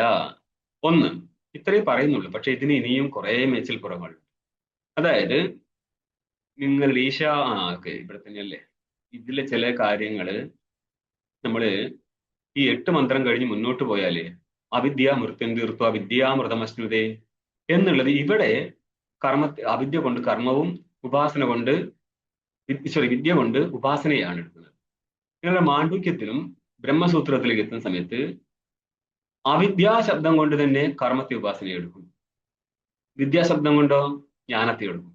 അപ്പൊ ജ്ഞാനത്തിന്റെ കാരണമായിട്ട് വിദ്യാകർമ്മങ്ങൾ ഒന്നിച്ചിരിക്കും. അന്നപ്പോൾ ഒരിടത്ത് പറഞ്ഞത് മാത്രമാണ് പ്രമാണമെന്നും ചിന്തിച്ചേക്കണ്ട. മാറി മറിഞ്ഞൊക്കെ ഇത് സംസാരിക്കും. ഇവരങ്ങനെ സംസാരിക്കുന്നതനുസരിച്ച് കാര്യം മനസ്സിലായിക്കോളും. നമുക്കിവിടെ സ്വാതന്ത്ര്യമൊന്നുമില്ല. കാരണം അവരാണ് ഇതിന്റെ മർമ്മം അറിഞ്ഞ ആൾക്കാർ. അവർ പറഞ്ഞത് മനസ്സിലാക്കി പറ്റത്തുള്ളൂ. ഞാനിതിന്റെ ഓർഡർ വെച്ച് തന്നാണ് ഒന്നിച്ച്. അല്ലാതെ ഇത് ബുദ്ധിമുട്ടണ്ട. ഒരു വശത്തും കേട്ടത് മറ്റു സമയം കേൾക്കുമ്പോൾ ആരും ടെൻഷൻ അടിക്കണ്ട. ഇതാണ് ഇവിടെ അവതരിപ്പിക്കുന്നത്. ഏവം തൊയ് നിന്നിൽ, ഇപ്രകാരം ഇരിക്കുന്ന നിന്നിൽ. എപ്രകാരം ഇരിക്കുന്ന നിന്നിൽ? 100 വർഷം ജീവിക്കാൻ ആഗ്രഹിച്ച് കർമ്മം ചെയ്യുന്ന നിന്നിൽ. 100 വർഷം ജീവിക്കാൻ ഇച്ഛിച്ച് കർമ്മം ചെയ്യുന്ന നിന്നിൽ. ഇത്രയെങ്കിലും പറഞ്ഞാൽ മതിയായിരുന്നു. കർമ്മം ചെയ്യുന്ന നിന്നിൽ. ഏവം തൊയ് ഇതോ അന്യഥ, ഇതഹ, ഈ പറഞ്ഞിരിക്കുന്ന രീതിയിൽ നിന്നും ഭിന്നമായിട്ട് ഒരു പ്രകാരവുമില്ല. ന കർമ്മലിപ്യതേ നരേ, നരാഭിമാനിയായിരിക്കുന്ന നിന്നിൽ കർമ്മത്തിന്റെ എന്ന് പറഞ്ഞാൽ അന്യകർമ്മത്തിന്റെ ലേപം, സംബന്ധമില്ലാതിരിക്കാൻ ഇതല്ലാതെ വേറെ ഒരു വഴിയുമില്ല മോനെ എന്നാ പറഞ്ഞത്. ശരി, അതായത് ചിത്തം ഒന്നുകിൽ ലെഫ്റ്റ് അല്ലെങ്കിൽ റൈറ്റ് എന്നുള്ള രീതിയിൽ ഏതെങ്കിലും ഒരു വസ്തുവിനെ ഗ്രഹിക്കും. അന്നപ്പോൾ ഗ്രഹണത്തിനനുസരിച്ച് പുണ്യപാപങ്ങൾ സമ്പന്നമാവും. ഇവിടെയും 2 എണ്ണം ഉപാസന, അതായത് ചിത്തത്തിന്റെ എത്ര വിധത്തിലാണ് കർമ്മം വരുന്നത്? വാക്ക്, മനസ്സ്, പിന്നെ കായം. കായം എന്ന് പറയാൻ ശരീരം. ശരീരജന്യമായിരിക്കുന്ന കർമ്മമുണ്ട്, വാക്കിൽ നിന്ന് ഉത്പന്നമാവുന്ന കർമ്മമുണ്ട്, മനസ്സിൽ നിന്ന് ഉത്പന്നമാവുന്ന കർമ്മം. വൈദിക കർമ്മം നടത്തുന്ന സമയത്തും ഇത് 3ഉം കയറി വരും. അതായത് വാക്കിനാൽ മന്ത്രം ചെയ്യണം, ശരീരത്താൽ ഹവനം നടത്തണം, മനസ്സിനാൽ തത്തദേവതാ ധ്യാനം നടത്തണം. അവിടെ എന്താ മന്ത്രമുള്ളത്? വഷട്കരിഷ്യൻ താം ദേവതാം ധ്യായേത് വഷട്കരിഷ്യൻ യസ്യ ദേവതായ ഹവിർ ഗൃഹീതം. യാതൊരു ദേവതയ്ക്ക് വേണ്ടിയാണോ ഹവി എടുത്തിരിക്കുന്നത്, താം ദേവതാം ധ്യായേത്, ആ ദേവതയെ ധ്യാനിക്കൂ, വഷട്ട് എന്ന് ഉച്ചരിച്ചും കൊണ്ട്. മനസ്സിലായോ? അപ്പൊ മനസ്സിനാലും ഇവിടെ പ്രയത്നമുണ്ട്, ശരീരത്താലും പ്രയത്നമുണ്ട്, വാക്കിനാലും പ്രയത്നമുണ്ട്. ഇങ്ങനെ ചെയ്തില്ലെങ്കിൽ ഈ 3 വഴികളിലൂടെ, അതായത് മനസ്സ്, വാക്ക്, ശരീരത്തിലൂടെ അശാസ്ത്രീയമായിരിക്കുന്ന കർമ്മം ജനിക്കും. ആ അശാസ്ത്രീയമായിരിക്കുന്ന കർമ്മം ചിത്തത്തെ കലുഷിതമാക്കും. ഇനി നമ്മൾ സാമാന്യമായിട്ടല്ല, അടുത്ത സ്റ്റെപ്പിലേക്ക് പോവാണ്. ഇങ്ങനെ കലുഷിതമായാൽ ശാസ്ത്ര അധ്യയനം നടന്നാലും വസ്തുബോധം ഉണ്ടാവില്ല, ശാസ്ത്ര അധ്യയനത്തിന് പോലും സാമർത്ഥ്യം ഉണ്ടാവത്തില്ല. ഇതുകൊണ്ടാണ് നമ്മൾ കർമ്മവും ഉപാസനയും ജ്ഞാനത്തിന് കാരണമാണ് എന്ന് സർവാപേക്ഷാതി യജ്ഞാതിശ്രുതി രശ്യവത് എന്നുള്ള സൂത്രത്തിലൂടെ സമർത്ഥിക്കുന്നത്. ജ്ഞാനത്തിന്റെ കാരണമാണ് കർമ്മം. എങ്ങനെയുള്ള കർമ്മം? കർമ്മയോഗം. കർമ്മയോഗത്തിന്റെ അർത്ഥം എന്താ? അതായത് ഫലേച്ഛാരഹിതനായിക്കൊണ്ട് ഈശ്വരാർപ്പിതമായിട്ട് ചെയ്യുന്ന കർമ്മമാണ് കർമ്മയോഗം. പണ്ടേ നമ്മുടെ പ്രസിദ്ധമായിരിക്കുന്ന കേരളത്തിലെ ആശ്രമത്തില് ഒരു ബ്രഹ്മചാരി അങ്ങേർക്ക് ഗൃഹസമ്പർക്കം നടത്തണമെന്ന് പറഞ്ഞപ്പോൾ നമ്മൾ സംഘടിപ്പിച്ചു കൊടുത്തു. അപ്പോൾ പണ്ട് ഡൽഹി യൂണിവേഴ്സിറ്റി ക്ലാസ് എടുത്ത ആള് ഏതായാലും ബ്രഹ്മചാരി കിട്ടിയതല്ലേ. നമ്മുടെ വേൾഡ് വൈഡ് ആയിട്ടായിരിക്കും ചിലപ്പോൾ ഈ ഒരു സമ്പ്രദായം. സന്യാസി ബ്രഹ്മചാരിയെ കിട്ടിക്കഴിഞ്ഞാൽ ഗൃഹസ്ഥനെ തലേ കയറാൻ ഒരു വല്ലാത്തൊരു വാസനയാണ്. അങ്ങനെ അങ്ങേരോട് പറഞ്ഞു കൊടുത്തു, പാവം ഞാനും കർമ്മയോഗിയാണ്. അങ്ങേരെന്താ ചെയ്തതെന്നോ, അവിടുത്തെ ഡൽഹി യൂണിവേഴ്സിറ്റി പഠിപ്പിച്ചിരുന്നു, പൈസ ഉണ്ടാക്കിയിരുന്നു, ഭാര്യ മോളെ നോക്കിയിരുന്നു. പാവം ബ്രഹ്മചാരി തലയാട്ടി എന്നുള്ളതാണ് സത്യം. പറ്റിയില്ലേ, പണി പറ്റിയില്ലേ? ഇതാണോ കർമ്മയോഗം? അങ്ങേരും പറയണം ഞങ്ങളും കർമ്മയോഗികളാണ് സ്വാമി. സ്വാമി എന്തിനാ ആദ്യമായിട്ട് കർമ്മയോഗി ആകാൻ പോയെന്നുള്ള വേറൊരു വിഷയം. അപ്പൊ ഇത് എന്തിനാണ് കർമ്മയോഗം എന്ന് പറയുന്നത്? ഈശ്വരാർപ്പണമായിട്ട് ചെയ്ത കർമ്മത്തെയാണ് കർമ്മയോഗം എന്ന് പറയുന്നത്. അവിടെ ഗവൺമെന്റിൽ നിന്ന് ധനം സ്വീകരിച്ചും കൊണ്ടല്ല ചെയ്യുന്നത്, അല്ലെ? അപ്പൊ ഇത് തിരിച്ചു പറയാനുള്ള കപ്പാസിറ്റി ആൾക്കില്ലാത്തതുകൊണ്ട് പാവം കേട്ടുക്കേണ്ടി വന്നു. ഇതെന്താണ് ഇങ്ങനത്തെ ഒരു ദുരിതം വന്നത്? നമ്മുടെ സിസ്റ്റം, അതും പ്രസിദ്ധമായിരിക്കുന്ന ആശ്രമക്കാർക്ക് ഇതിനൊന്നും വഴിയില്ലായിട്ടല്ല. പക്ഷെ ഇറങ്ങി തിരിച്ച് ബിൽഡിംഗ് ഉണ്ടാക്കാനാണെങ്കിൽ പിന്നെ എന്ത് ചെയ്യും എന്നുള്ളതാണ്. അപ്പോൾ ഇതിനെ ആരും തിരിഞ്ഞു നോക്കിയിട്ടില്ല. നമ്മുടെ വൈദികത്തെ ആരും തിരിഞ്ഞു നോക്കിയിട്ടില്ല. ശാങ്കര ഭാഷ്യത്തെ ആർക്കും വേണ്ട. ഇവിടെ കുണ്ടലിനി മതി. അമ്പലപ്പറമ്പിലെ കോമരങ്ങൾ പരമാത്മാവായിട്ട് തുള്ളുന്ന ചിത്തങ്ങൾക്ക് എന്ത് കുറുവനേഹ കർമാണി, അല്ലേ? ഇവിടെ നിന്ന് അങ്ങോട്ട് പോയി നോക്കും. ദേവത എന്താണ്, പരമാത്മാവ് എന്താണെന്ന് അറിയാത്ത ജീവന്മാരാണ് ഇവിടെ ഒട്ടുമിക്കത്. ഇപ്പൊ നിഷ്കാമ കർമ്മം ചെയ്തിട്ട് ഫലേച്ഛ ഇല്ലാത്തെന്ന് പറയുന്നുണ്ടല്ലോ. അപ്പൊ ശരിക്കും ഇപ്പൊ ഒരു പ്രൊഫസർ ജോലി ചെയ്യുന്നത് ശമ്പളം വാങ്ങി ചെയ്യുന്ന നിഷ്കാമ കർമ്മമായിട്ട് കൂട്ടൂല? ഇല്ല, അതല്ലേ നമ്മളിപ്പോൾ നിരൂപണം ചെയ്തത്. ഞാൻ ഈ പ്രസംഗം അവതരിപ്പിച്ചത് നമ്മൾക്ക് പറ്റുന്ന ട്രബിൾ, നമ്മളുടെ ഈ ഒരു സൊസൈറ്റി നേരിടുന്ന ഒരു പ്രശ്നം അവതരിപ്പിച്ചതാണ്. നമ്മൾക്ക് എന്തുകൊണ്ട്, അതായത് ശരിക്കും ഒരു സൊസൈറ്റിയെ ഡീൽ ചെയ്യേണ്ട ആൾക്കാരാണ് അവിടുത്തെ സന്യാസിമാരും ബ്രഹ്മചാരിമാരും. അവര് ഗൃഹസ്ഥനെ പറഞ്ഞു കൊടുക്കേണ്ടത് മിക്കവാറും കർമ്മവുമായിട്ട് ബന്ധപ്പെടുത്തിയിട്ട് അവന് ജ്ഞാനത്തെ കൊണ്ടുപോകും. കാരണം നേരിട്ട് പിടിക്കാൻ പറ്റത്തില്ല. അവന്റെ ആശ്രമത്തിലിരിക്കുന്ന കർമ്മം മര്യാദയ്ക്ക് ചെയ്യാൻ പഠിപ്പിക്കുക എന്നുള്ളതാണ്. ഒറ്റയ്ക്ക് അവിടെ നിന്നാണ് അടുത്ത സ്റ്റെപ്പിലേക്ക് വരത്തുള്ളൂ. ഇത് അതല്ല പഠിപ്പിക്കുന്നത്. ഇതെന്തൊക്കെയോ ആയി തോന്നി പോതയ്ക്ക് പാട്ടെന്നുള്ള ഇതിൽ എന്തൊക്കെയാ നിങ്ങൾ ഈ പറഞ്ഞു കൊടുക്കുന്നത്? ഞാൻ ഈ കുണ്ടലി പ്രസ്ഥാനം എന്തിനാ വെറുതെ കണ്ടെന്ന് എനിക്ക് എന്താ ഇഷ്ടം ഉണ്ടായിട്ടാണ്? ആരെങ്കിലും തകർക്കാനാണ്? അല്ല. നിങ്ങളുടെ ഉപനിഷത്തിൽ ശങ്കരഭാഷ്യത്തിൽ എവിടെയില്ല. ശാങ്കരഭാഷ്യം പോട്ടെ, ഷഡ് ദർശനത്തിൽ എവിടെയും കാണിച്ചു തരാൻ പറ്റുമോ? ഇല്ല. പിന്നെ ഇത് എവിടുന്ന? ഇത് തന്ത്രത്തിന്റെ ഭാഗം. തന്ത്രം തന്നെയല്ലേ നിങ്ങളുടെ ജ്ഞാനം. രാമകൃഷ്ണദേവന് തന്ത്രത്തിലൂടെയും ജ്ഞാനം കിട്ടിയിട്ടുണ്ട്. ഇനി അടിക്കണ്ട അടിയായിട്ടിരിക്കും കേട്ടോ. അവർക്ക് ഹിമ്മത്തുണ്ട്, തിരിച്ചടിച്ചോ, ബാക്കി അന്നേരം പറഞ്ഞുകൊടുക്കാം. അതായത് അങ്ങയുടെ ഗുരുജിയുടെ പേരെന്താ, സോദാപുരി പറഞ്ഞെടുപ്പോൾ ഞാൻ ഉണ്ടായിട്ടുണ്ട്. എന്റെ സുഹൃത്തെ, ഒരു ഘട്ടം 2 വട്ടം പൊട്ടിക്കാൻ പറ്റത്തില്ല എന്നുള്ളത് മനസ്സിലാക്കി. ഒരു ഘട്ടം നിലത്തിട്ട് പൊട്ടി, ഇനി അത് രണ്ടാമത് പൊട്ടിക്കാൻ പറ്റുമോ? ഇല്ലല്ലോ. ഇതേപോലെയാണ് അജ്ഞാനം നഷ്ടപ്പെട്ടാൽ അങ്ങനെ ആരായി? ജ്ഞാനിയായി. ഇവിടെ ഇപ്പോൾ അജ്ഞാനം നഷ്ടപ്പെട്ടപ്പോൾ ശശിയായതാണ്. കാരണം പിന്നെയും ജ്ഞാനം ബ്രാഹ്മണി വന്നു, ഉപദേശിച്ചു, തന്ത്രം പറഞ്ഞെടുത്തു, ജ്ഞാനുണ്ടായി. കുറച്ചൊക്കെ മാന്യത കാണിക്കാമായിരുന്നു എന്ന് പറഞ്ഞാൽ ഇവിടെ ആർക്കും ബോധവും ഇല്ല എന്ന് തോന്നിച്ചിട്ടാണ് ഇതൊക്കെ എഴുതി വിട്ടിരിക്കുന്നത്, പടച്ചു വിട്ടിരിക്കുന്നത്. നിങ്ങളെന്ന് വിചാരിച്ച് ബാക്കി ആൾക്കാർക്ക് ഇതൊന്നും ഒരു കാലത്ത് പഠിക്കാൻ പറ്റത്തില്ലെന്നോ? ശങ്കരഭാഷ്യത്തിൽ ഇപ്പൊ പറഞ്ഞിട്ടില്ല എന്ന് പറഞ്ഞല്ലോ. അത് ആ ശങ്കരഭാഷ്യത്തില് ലളിതാ സഹസ്രനാമത്തില് കുണ്ടലിനിയെ പറ്റിയൊക്കെ പറയുന്നുണ്ടല്ലോ. പ്ലീസ്, വിഷം തരാമെന്നായിരുന്നു നിങ്ങൾക്ക്. എനിക്ക് ഒരു കുറച്ചെങ്കിലും സ്നേഹം ഉണ്ടായിരുന്നെങ്കിൽ ഒരു തുള്ളി സൈനൈഡ്. ഇല്ല, ചിലതിന് നമ്മൾ ഉത്തരം കൊടുക്കണ്ട. കാരണം ദൂരാതാപാസ്ത എന്നൊക്കെ പറഞ്ഞു കളയും ഭാഷകാരൻ. അത് നമ്മൾ വിട്ട കേസാണ്.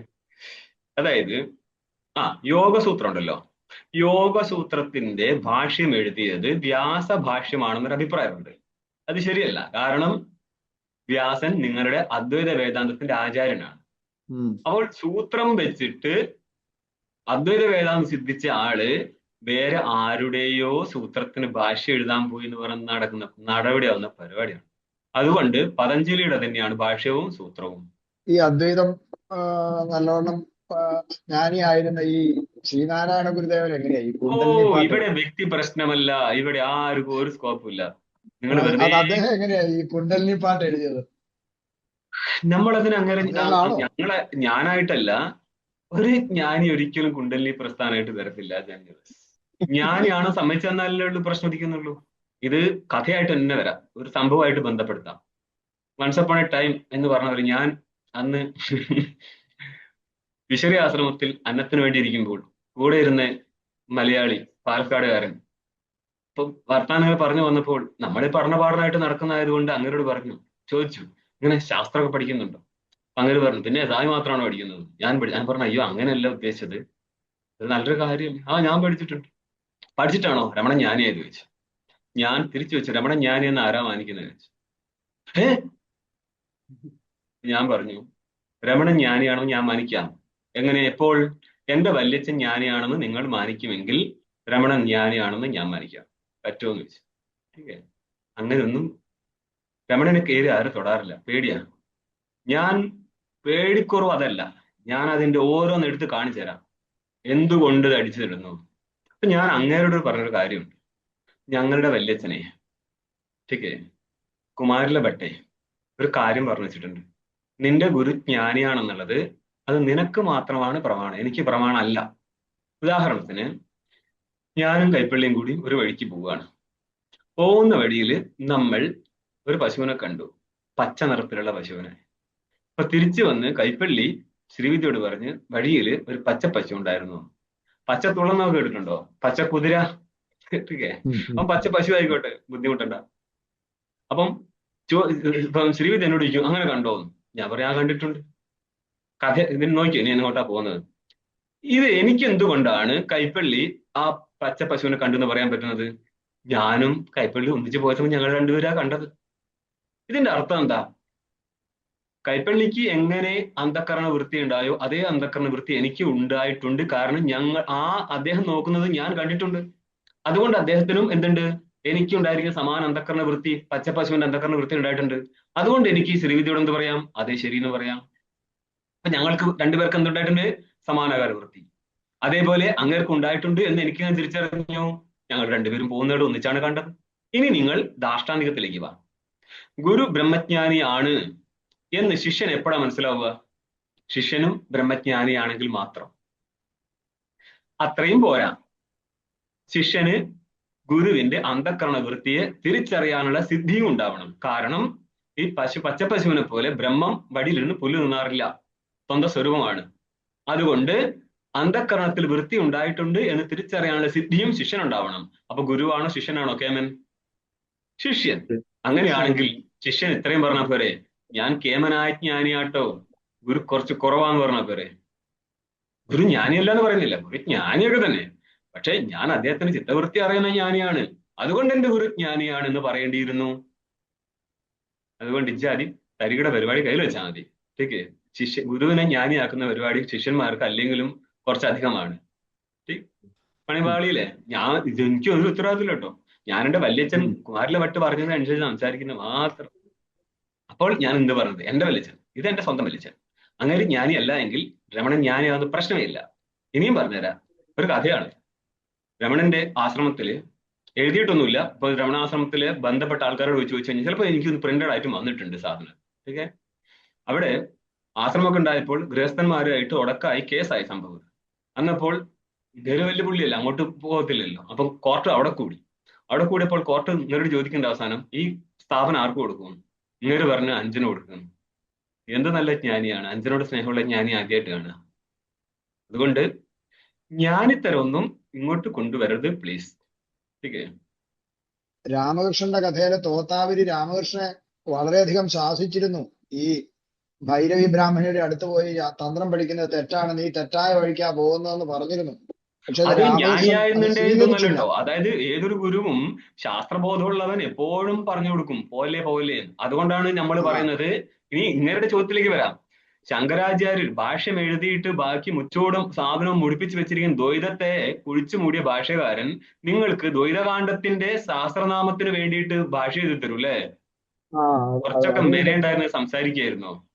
ഗുരുവായിട്ട് കാണാൻ പറ്റുന്ന, ആചാര്യനായിട്ട് കാണാൻ പറ്റുന്ന ഒരു ഹൃദയം ഉണ്ടായിരുന്നെങ്കിൽ ഒരിക്കലും ആചാര്യൻ ഇത്ര നികൃഷ്ടനായിട്ട് അവതരിപ്പിക്കത്തില്ലായിരുന്നു. ഇത് നികൃഷ്ടതയുടെ പരമകാഷ്ഠയാണിത്. ഒരിക്കലും ഭാഷ്യകാരൻ എടുത്തിട്ട് ഇങ്ങനെ അലക്കരുത്. ആചാര്യസ്വാമികളെ എന്തിനാ പ്രവർത്തിക്കുന്നതെന്ന് അറിയാത്തവരാണ് ഈ പറയുന്നത്. അതുകൊണ്ടായിരിക്കാം ആരോപണം. അത് മാത്രമല്ല, നമ്മൾക്ക് ഇടക്കാലത്ത് ആചാര്യൻ ഇഷ്ടമല്ല മലയാളികൾക്ക് പ്രത്യേകിച്ച്. മലയാളികൾക്ക് എന്ന് പറയണ്ട, ഈ ശങ്കരാചാര്യരെ ഉദ്ദേശിക്കുന്ന അദ്വൈത വേദാന്തം എന്നാണെന്ന് ഭാരതത്തിലുള്ള പലർക്കും അറിയില്ല. അപ്പൊ അറിയില്ല. അവരുടെ വിചാരം ഇങ്ങനെ ഈശ്വരീയ കാര്യങ്ങളിലൊക്കെ ഇവരൊക്കെ ചെയ്തിട്ടുണ്ടെന്നാണല്ലോ. വേദവ്യാസനൊക്കെ പുരാണങ്ങൾ രചിച്ചതുപോലെ ഇവരും ചെയ്തു വെച്ചിട്ടുണ്ടെന്നങ്ങ് പറയല്ലേ. അതെ, ഇവരുടെ അതായത് ഈ ആരെഴുതിയതാണ് ഇത്? ഇന്ന ആളെഴുതിയാണ്. സർട്ടിഫിക്കറ്റ് വേറെ ആൾക്ക് കൊടുത്തു വെക്കും. അപ്പോൾ ഇത് അതെ പ്രാമാണികമായി എന്ത് കുരുത്തക്കേടും ചെയ്തു വിടുക. എന്നിട്ട് ഇതൊക്കെ അതെ ഭാഷ്യകാരൻ എഴുതിയതല്ലേ എന്ന് പറഞ്ഞേക്കുക. പണി വാ. ठीक है. പിന്നെ രണ്ടാമത്തേത്, ഇത് കണ്ടനം നടത്തി കയറണമെങ്കിൽ കേവലം ഉപനിഷത്ത് വെച്ച് നടക്കൂല. നിങ്ങൾക്ക് ഹയർ ടെക്സ്റ്റ് നല്ല പരിചയം വേണം. ഇത് പറഞ്ഞും ചോദ്യങ്ങളും ഏറ്റെടുത്ത് തകർത്ത് ഹയർ ടെക്സ്റ്റ്, അതാണ് കുറെ കാലം ഒരു ഇത് പഠിച്ചെടുത്ത ആൾ ഗുരുവിന്റെ അടുത്തിൽ നിന്ന് പരിശീലിക്കണം. അതും ഈ പഠിക്കുന്ന സമയത്ത് തന്നെ പഠിപ്പിക്കാൻ തുടങ്ങുക. അങ്ങനെ ആകുമ്പോൾ നമ്മൾ വർഷങ്ങൾ എടുത്ത് പഠിപ്പിക്കുമ്പോഴേക്കും നമ്മൾക്ക് പാതി നമ്മളെ കയ്യിലായി കഴിഞ്ഞു ആ സമയം കൊണ്ട്. മനസ്സിലായി? പലവട്ടം പറഞ്ഞു കൊടുക്കുന്നതല്ലേ. അങ്ങനെ നിങ്ങളുടെ ബുദ്ധിക്ക് സൂക്ഷ്മത വരും. ഇത് എങ്ങനെ കൊണ്ടുപോകാം? ചോദ്യം വരുമ്പോഴേക്ക് നമ്മൾ പാക്കായി കൈ കൊടുക്കും. ബസ് ഇന്നത്തേക്കും പറഞ്ഞു. ഇതെന്തിനാ? നമ്മളെ ബുദ്ധി അവിടെ സ്പഷ്ടമായിരിക്കും ഇവിടെ എന്താ സംഭവിക്കുന്നത്. ठीक है. പിന്നെ താഴോട്ട് വരാൻ വലിയ പണിയാണ്. അതായത് ഇപ്പോൾ തർക്കസങ്കരം പഠിപ്പിച്ചു കഴിഞ്ഞാൽ നിങ്ങൾക്ക് തർക്കസങ്കരം പഠിപ്പിക്കാം. അത് കഴിഞ്ഞിട്ട് ന്യായസിദ്ധാന്ത മുക്താവിൽ ദിനകളോട് കൂടി പഠിപ്പിച്ച് പോയാൽ പിന്നെ ഒരിക്കലും നിങ്ങൾക്ക് തർക്കസങ്കരം പ്രിലിമിനറി ആൾക്കാർക്ക് പഠിപ്പിക്കാൻ പറ്റത്തില്ല. ആ ശബ്ദങ്ങൾ വരുന്നത് ആ ലെവലിൽ മാത്രമേ പറ്റത്തുള്ളൂ. കാരണം അവൻ നിങ്ങളെ ബുദ്ധിയെ റീസെറ്റ് ചെയ്ത് കളഞ്ഞു. ഇതേപോലെ വേദാന്തം നിങ്ങളെ റീസെറ്റ് ചെയ്യും. അതോടുകൂടി നിങ്ങളുടെ സാമാന്യമായിരിക്കുന്ന ഭയഭക്തി ബഹുമാനം ഉണ്ടല്ലോ ദേവതാകാന്ഡത്തിലെ, അത് തീർന്നു കിട്ടും. ഒരു കണക്കിനും തിരിച്ചു വരത്തില്ല സാധനം. പണ്ട് രമണാശ്രമത്തിന്റെ സൈഡില് എൻ്റെ ഒരു പരിചയക്കാരൻ ശ്രീനിവാസ് ജി എന്ന് പറഞ്ഞാൽ പരമഹംസ ആഞ്ചി ഉണ്ടായിരുന്നു. അങ്ങേര് രമണന്റെ ഈ ഒരു വിഷയം പറഞ്ഞപ്പോൾ 4 ദിവസം കൊണ്ട് ആള് വന്ന് പറഞ്ഞു, ഇങ്ങനത്തെ കാര്യങ്ങൾ പറയാൻ പാടില്ല. ഇവിടെ മാത്രമല്ല, നിങ്ങള് ദയാനന്ദ സരസ്വതി സ്വാമികൾ ഉണ്ടല്ലോ, ആനക്കട്ടി, അങ്ങേരിത് പണ്ടെടുത്ത് തട്ടിയതാണ് സാധനം. അന്നേരം കേട്ടത് അങ്ങേരോടും പറഞ്ഞിട്ടുണ്ട്, സ്വാമി ഇങ്ങനെയൊന്നും പറയരുത്, ഇടപെട്ടിട്ട് ഞങ്ങൾ കേസ് കൊടുക്കുന്നു എന്നൊക്കെ പേര് പിടിച്ചു. അങ്ങേര് പേടിച്ചതിന്റെ പേരിലല്ല, അങ്ങേര് കണക്കന്നെ. ശരി, അങ്ങനെയൊന്നും പേടിക്കുന്ന ടൈപ്പൊന്നും അല്ല കക്ഷി. പിന്നെ വിട്ടുകൊടുത്തു. അപ്പം ഇതൊക്കെയാണ് നമ്മളെ മുന്നിൽ നിൽക്കുന്ന ആൾക്കാർ. പ്രത്യേകിച്ച് ഈ പ്രസ്ഥാനത്തിൽ രമണൻ അജ്ഞാനിയാണെന്ന് ആരും പറഞ്ഞു കൊടുക്കാറില്ല. എല്ലാവർക്കും ജ്ഞാനിയാണ്. അത് പോൾ ബ്രണ്ണൻ ആണല്ലോ ഇങ്ങനെയുടെ ബുക്ക് എഴുതിയിട്ടുണ്ടായി കൊടുത്തത്. ഒരു വിദേശിക്ക് എന്ത് മനസ്സിലാകുന്നു ഇവിടെ വന്നിട്ട്? വേറെ ആൾ ജ്ഞാനി ആയി കഴിഞ്ഞാൽ വേറൊരാൾക്ക് മനസ്സിലാവുമോ? പറ്റത്തില്ല. പിന്നെ എങ്ങനെയാണ് ഇയാൾ ജ്ഞാനിയാണെന്ന് പോൾ ബ്രണ്ണൻ കണ്ടെത്തിയത്? മീറ്റർ ഉണ്ടോ? എന്തെങ്കിലും അളക്കാനുള്ള സംഭവം ഉണ്ടോ? ഈ ജനങ്ങൾ ചോദിക്കുമ്പോഴാണ് നിങ്ങളുടെ ഈ മതം എന്നുള്ള സാമാനം ഉണ്ടല്ലോ, ഇത് സംസ്കാരം എന്നുള്ള ഹിന്ദുയിസം, അത് അങ്ങനെ തന്നെ പെർസേവ് ചെയ്ത് നിൽക്കണേ ചോദിക്കണം. കാരണം ഏറ്റവും പ്രശ്നക്കാർ ദിറ്റങ്ങളാ. അതുകൊണ്ടാണ് ഈ വൈദിക സിദ്ധാന്തം മുന്നോട്ട് പോകാത്തത്. ശരിയാണ്. ഇവരുടെ അടുത്ത് ഒന്നുമില്ല എന്നും വെറും കളിക്കുഞ്ഞുകൾ മാത്രമായിരുന്നു എന്നും ബോധം ജനങ്ങൾക്ക് ഇല്ലാത്തത് കൊണ്ടാണ് ഇവർ ജ്ഞാനിയായ വിലസി എന്നുള്ള കാര്യം മനസ്സിലാക്കണം. എന്നോട് എന്റെ ദീക്ഷ തന്നത് തന്നെ ആള് തന്നെ പറയാണ് ഒരു ദിവസം, നിങ്ങളെയും നല്ല സൊസൈറ്റിക്ക് ആവശ്യം, ഞാൻ പേര് പറയുന്നില്ല, ആ ആളെയാണ്. എന്താണ്? അവരാണ് ജനങ്ങൾക്ക് ഉപകാരം. അതായത് പ്രാണായാമം കൊടുക്കുന്നതാണ് ജനങ്ങൾക്ക് കാര്യം. സുദർശന ക്രിയയാണ് ഈ പ്രഭാഷണമൊക്കെ. എന്ത് ചെയ്യാനാ? അതായത് സുദർശന ക്രിയ ചെയ്തതിന്റെ പേര് 2 രൂപ നമ്മളെ ഗുരുജി കിട്ടുന്നുള്ളതിന്റെ പേരിൽ നമ്മളെ തലയിൽ കയറിയിട്ടാണ് സംസാരിക്കുന്നത്. ഇതല്ല, അതാണ് ഒറിജിനൽ. എന്ത് ചെയ്യുന്നുള്ളതാണ്. നമ്മൾക്ക് ചിലപ്പോൾ പങ്ക്തി നിന്ന് പോയേക്കാം, നമ്മൾ അതായത് വിസ്മൃതമാവാം എന്ന കാര്യത്തിൽ നമ്മുടെ ശാസ്ത്രം തോൽക്കുന്നില്ല. നമ്മൾ അതിനെ വെച്ചിട്ട് മുന്നോട്ട് കൊണ്ടുപോകും. പിന്നെ വിസ്മൃതിയിൽ ഒന്നുമില്ല, നമ്മൾ സമർത്ഥിച്ചേ പോകത്തുള്ളൂ. അവർക്ക് സമർത്ഥിക്കാൻ പറ്റത്തില്ല. പക്ഷേ വേദാന്തം സമർത്ഥിക്കാൻ വളരെ ചടുലമായ നീക്കം നടത്തണം. ഇത് മായയെ വെച്ചിട്ട് മുന്നേറുന്ന സാമാനമാണ്. അവർ ചോദിക്കുന്നത് വാസ്തവ ദൃഷ്ടിയിലായിരിക്കും, നമ്മൾ ആൻസർ ചെയ്യുന്നത് കൽപ്പിത വസ്തുവിന്റെ ആശ്രയതയെ വെച്ചും കൊണ്ടായിരിക്കും. അപ്പൊ 2 എൻഡിലായിരിക്കും ഇത് ഉണ്ടാവുക. അതുകൊണ്ട് സമർത്ഥിക്കുന്ന നേരം വളരെ ശ്രദ്ധിക്കണം, ശീലമാക്കണത്. നമ്മൾ പെട്ടോട്ടെ, കുറച്ച് സമയത്ത് പെട്ടോട്ടെ, പക്ഷെ നമ്മൾ അതിൽ മാസ്റ്റർ ആവരുത്. എങ്കിലും മാത്രമേ നമ്മൾ, അതായത് സംശയാത്മകമായിരിക്കുന്ന ജ്ഞാനം അജ്ഞാനം നിവർത്തിപ്പിക്കത്തില്ല. അപ്പൊ നമ്മൾക്ക് ജ്ഞാനം ഉണ്ടെങ്കിൽ നമ്മൾക്കത് നിശ്ചയാത്മകമാവണമെങ്കിൽ ബാക്കിയുള്ള സംശയത്തെ നമ്മൾ ദൂരീകരിക്കണം. എങ്കിൽ മാത്രമേ ആ ജ്ഞാനം അപരോക്ഷത്തിലേക്ക് എത്തത്തുള്ളൂ. അതുകൊണ്ട് നമ്മൾക്കും ആവശ്യമാണ് മറ്റു മതഖണ്ഡനം. ടീക്കേ. വേദാന്തം പച്ചപിടിക്കാൻ ഭയങ്കരം പാടാണ്. അതിലുള്ള അവരുടെ ഒരു ടെർമിനോളജി ഒക്കെ തലകേറ്റെടുക്കാൻ. പക്ഷെ വരത്തില്ല എന്നല്ല, അതിനൊരു സമയവും കാലവും നിരന്തര അനുസന്ധാനം ഒക്കെ ഉണ്ട്. അതിലൂടെ വളർന്നാൽ സാധനം വരും. അപ്പൊ കുറെ കാലം കഴിഞ്ഞാൽ മനസ്സിലാവും, നമ്മൾ ഒരു ഏരിയ കവറായി. അതിങ്ങനെ ഓരോ ഏരിയ സ്റ്റെപ്പായിട്ട് നമ്മളിങ്ങനെ പോയിക്കൊണ്ടുപോകും. ഓം പൂർണ്ണമദം പൂർണ്ണാത് പൂർണ്ണമുദച്യതേ പൂർണ്ണസ്യ പൂർണ്ണമാദായ പൂർണ്ണമേവാവശിഷ്യതേ. ഓം ശാന്തി ശാന്തി ശാന്തി. ശങ്കരം ശങ്കരാചാര്യം കേശവം ബാദരായണം സൂത്രഭാഷ്യകൃതൗ വന്ദേ ഭഗവന്തൗ പുനഃ പുനഃ ഈശ്വരോ ഗുരുരാത്മേതി മൂർത്തിഭേദവിഭാഗിനെ വ്യോമവദ്വ്യാപ്തദേഹായ ദക്ഷിണാമൂർത്തയേ നമഃ. ഓം ശാന്തി ശാന്തി ശാന്തി.